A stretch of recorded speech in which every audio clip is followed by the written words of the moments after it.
duniya da fada fa na gode. Mai shiri kai ma shirya domin za mu tashi. Na daɗe ban doka ba, yanzu gashin ne wata sabuwa duniya da fada fa malam. Duniya na ban tsoro, rigar kware ta ka ɗinkawa, ka hambare a cikin zance, lissafi kuma bai zowa, ka zama kama karya malam. Ka a rayuwa ba ta ɗaurewa, mutuwa na nan zowa, yau da gobe da rudewa, Allah shi ɗaya ne masanin gaibu.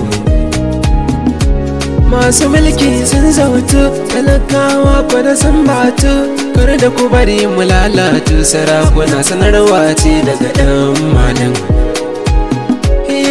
Ga Hauwa da Aisha ɗaukaka, suna yi mini fatan ɗaukaka, da fatan Allah rika maka ganni na ke furta irin haka. Duniya da fada fa malam. Masoya sun rike takunsu, zaman su kalau ko kun gamsu, ko ba ko sai su ne gunsu, kauna ita ce ka sayo inci. Rabbana ka tsare mu da shashanci, jalla rabbu hane mu da iskanci. Kura ta kitibis da kare, takunkuminta ya makale, shi kwa irin wauta ta kare, yana ta rawa a gabanta da shashanci. Ana haka sai ga kura ta kwace.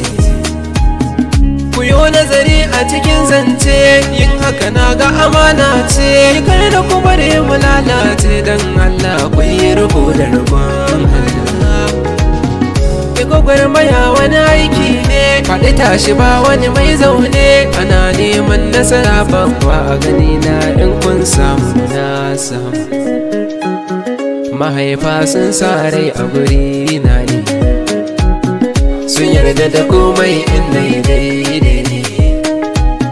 Tarbiyyar kwarai suka nuna mun, ga addu'ar da suke yi mun, shi yasa lamarin mai ke kyau.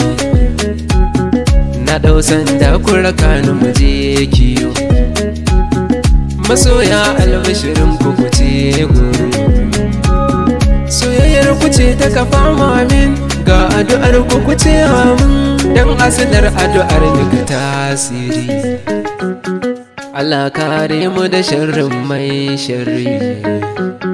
Hausawan waka baka ne yake muku fatan alkai.